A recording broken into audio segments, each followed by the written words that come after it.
छत्तीसगढ़ के बीजा घाट के अंतर्गत आने वाले बेमतेरा इलाके में 16 जनवरी साल 2022 की एक सुबह लगभग 6 बजे एक व्यक्ति अपने घर से बाहर निकलता है। अचानक उस पर 3 लोग हमला कर देते हैं। वो किसी तरह चीखता चिल्लाता हुआ वापस अपने घर की तरफ आता है। वो अपने घर में आकर छुप जाता है, फिर अपने घर के लोगों से बोलता है कि मुझ पर हमला हो गया है, आप सभी अपनी अपनी जान बचाओ। घर में उसके माता पिता और उसकी बहन मौजूद थी।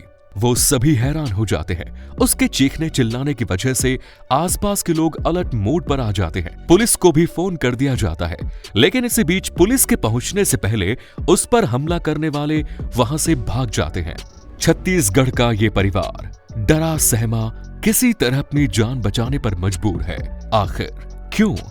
जिंदगी इन लोगों के साथ कौन सा खेल खेल रही है, जानेंगे आज के इस वीडियो में। आप बने रहिए हमारे साथ बिल्कुल आखिर तक। इस घटना से परिवार की बेटी ये समझ जाती है कि उसके भाई पर यह हमला उसके पति के भेजे हुए किराए के गुंडों ने किया है। पुलिस मामले की तफ्तीश में लग जाती है और पुलिस की इंक्वायरी में जो कहानी सामने आती है वो समाज में मौजूद सफेद पोश भेड़ियों की एक नई करतूत को सामने लाती है।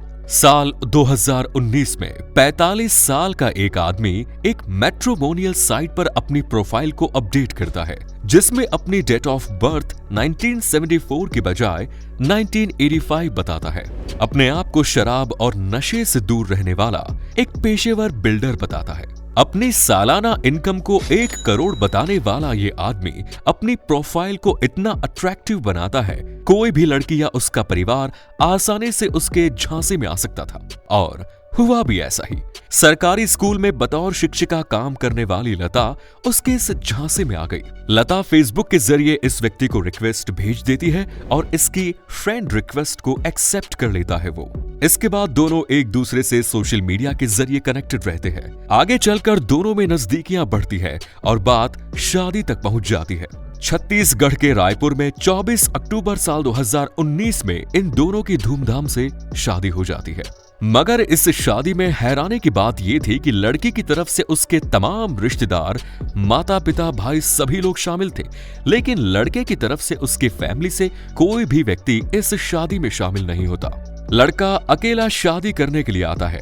जब लड़के से इस बारे में सवाल पूछा जाता है तो वो कहता है कि उसकी इस शादी को लेकर उसके परिवार वाले नाराज हैं और वो अपने परिवार वालों की नाराजगी को एक तरफ रखकर लता से शादी कर रहा है। लड़की और उसके परिवार वाले लड़के की इस बात पर 100% भरोसा कर लेते हैं। शायद यही उनकी पहली गलती थी कि उन्होंने शादी से पहले लड़के और उसके परिवार वाले के बारे में कोई भी छानबीन नहीं की, और वो केवल इसलिए क्योंकि लड़के ने अपनी सालाना कमाई 1 करोड़ बताई। साथ ही लड़के ने लड़की और उसके परिवार वालों से ये प्रॉमिस किया था कि शादी के बाद जब ये दोनों एक साथ रहने लगेंगे तो उसके परिवार वाले मान जाएंगे और इनके इस रिलेशन को एक्सेप्ट कर लेंगे।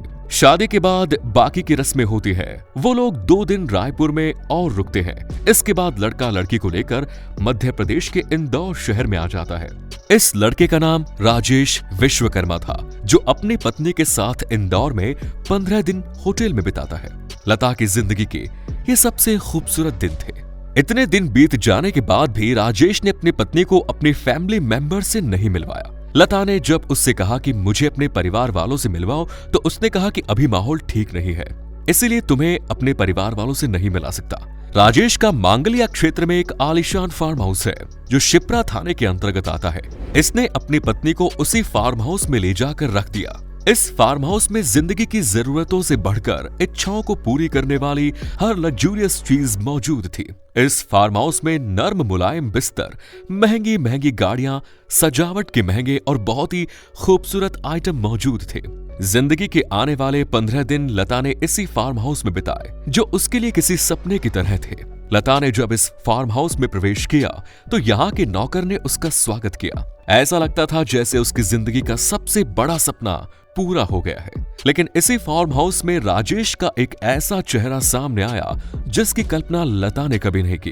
राजेश ने अपने फार्म हाउस में एक बड़ी सी स्क्रीन लगा रखी थी, जिस पर वो ब्लू फिल्में देखा करता था और अपनी पत्नी लता को भी दिखाया करता था। पॉर्न फिल्मों में दिखाए जाने वाले सभी दृश्यों को वो अपनी पत्नी के साथ परफॉर्म करने की जिद किया करता था। लता ने शुरू में तो मना किया, लेकिन इसके बाद वो इन तमाम चीजों के लिए राजी हो गई। शायद उसके पास इसके अलावा और कोई ऑप्शन नहीं था। आगे चलकर राजेश लता के साथ अननेचुरल सेक्स करने लगा, लेकिन इसके बाद राजेश ने लता के साथ हैवानियत की जो हदें पार की, उसने लता को बुरी तरह तोड़ कर रख दिया। इसके बाद एक दिन राजेश का दोस्त विपिन भदौरिया उसके फार्म हाउस पर आता है। दोनों पति पत्नी उसे खाना खिलाते हैं। इसके बाद राजेश अपनी पत्नी से कहता है कि वो उसका डांस देखना चाहता है, और वो भी बिकनी पर। लता को ये मंजूर तो नहीं था, लेकिन फिर उसे हथियार के दम पर मजबूर किया गया, वो तमाम काम करने के लिए जिसे वो करना नहीं चाहती थी। अभी तक तो उसके साथ उसका पति ही अननेचुरल बिहेव करता था, लेकिन आज उसका दोस्त विपिन भदौरिया भी शामिल हो गया। यही लता के जीवन में तरक्की की शुरुआत थी। इसके ठीक अगले दिन राजेश का दूसरा दोस्त विवेक विश्वकर्मा आता है। इसके अगले दिन अनिकेश बघेल। इसके बाद तो लगातार दोस्तों का आना शुरू हो जाता है। अब एक साथ कई दोस्त मिलकर वहां पहुंचते हैं, जो बड़ी सी स्क्रीन में एक साथ ब्लू फिल्में देखते हैं, और फिर लता के साथ ग्रुप में वो हरकतें किया करते थे जो वो टीवी की स्क्रीन पर देखा करते थे। हैवानियत की हद तो तब पार हो गई जब उन्होंने लता के शरीर को सिगरेट से जलाना शुरू कर दिया। उसके शरीर का शायद ही ऐसा कोई अंग बचा होगा जहां सिगरेट से जलाए जाने के निशान ना हो। इसके फार्म हाउस पर जो नौकर था, उस नौकर को राजेश ने कहकर रखा था कि लता जब भी अपने कमरे में रहे, इसके शरीर पर कोई कपड़ा ना रहे। उसे न्यूड इसलिए रखा जाता था ताकि वो यहाँ से भागने की कोशिश ना कर सके। फार्म हाउस का पूरा प्रीमाइसेस सीसीटीवी कैमरे से लैस था, और ये सीसीटीवी कैमरे राजेश के मोबाइल पर ऑनलाइन खुलते थे, जिससे वो पूरे फार्म हाउस में लता की हर एक्टिविटी पर नजर रख सकता था। अब राजेश के दोस्तों की संख्या बढ़ती है। पहले 3-4 दोस्त एक साथ मिलकर लता के साथ संबंध बनाते थे। लता के साथ जो भी कुछ हो रहा था, ये लोग बाकायदा उसकी वीडियोग्राफी करते थे और उसके वीडियोस को मोबाइल पर अपलोड कर देते थे। पर अब इनकी संख्या 10-15 से 20 हो गई। लता की सहन शक्ति जवाब दे गई, पर उसके पास वहां से बचने का कोई उपाय नहीं था। लता के परिवार वालों से हथियार के दम पर उसकी बात कराई जाती थी। इस बातचीत के दौरान वो केवल हालचाल देने के तक की बात करती थी। लता रोकर गिड़गिड़ाकर उन लोगों से भीख मांगती थी कि उसे वहां से जाने दिया जाए। राजेश विश्वकर्मा पर उसका कोई असर नहीं होता। अब शहर से दूसरी लड़कियां भी वहां लाई जाती थी, उनका भी नंगा नाच कराया जाता था। शायद ही कोई ऐसा दिन बीता हो जब लता के साथ सामूहिक रूप से शारीरिक संबंध ना बनाए गए हो, उसे नग्न होकर नाचने के लिए मजबूर ना किया गया हो। लेकिन एक दिन राजेश विश्वकर्मा इस शर्त के साथ उसे मायके जाने की इजाजत देता है कि ये जो भी कुछ हो रहा है उसके बारे में तुम किसी को कुछ नहीं बताओगे। उसकी तमाम अश्लील वीडियो सोशल मीडिया पर अपलोड कर दी जाएंगी और तुम्हारे परिवार को भी जान से मार दिया जाएगा। लता मायके में आकर रहने लगती है। इसके बाद राजेश अपने दोस्त विपिन को उसे लाने के लिए भेजता है और कहता है कि अगर वो न आए तो उसे जान से मार दो।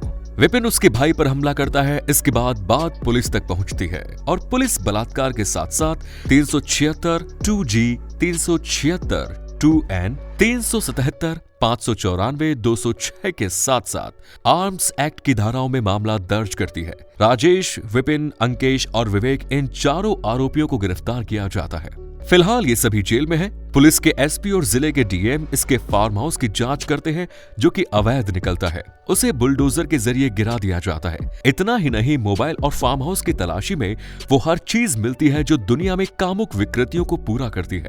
जब राजेश का फार्म हाउस गिराया जा रहा था, तब इसकी पहली पत्नी अचानक से सामने आई और उसने इस फार्म हाउस को बचाने की पूरी कोशिश की। उसने ये तो स्वीकार किया कि उसका पति एक अय्याश किस्म का इंसान है, लेकिन फार्म हाउस को बचाने में उसने एडमिनिस्ट्रेशन को भी गुमराह करने की कोशिश की। अब राजेश विश्वकर्मा की तमाम संपत्तियों की जांच की जा रही है। लता एक सरकारी स्कूल में टीचर थी। वो चाहती थी एक बेहतर जिंदगी, लेकिन करोड़ों के लालच में उसने अपने जीवन में ऐसे कटु अनुभव समेट लिए जो जीवन को कभी भुलाए नहीं जा सकते। धन्यवाद।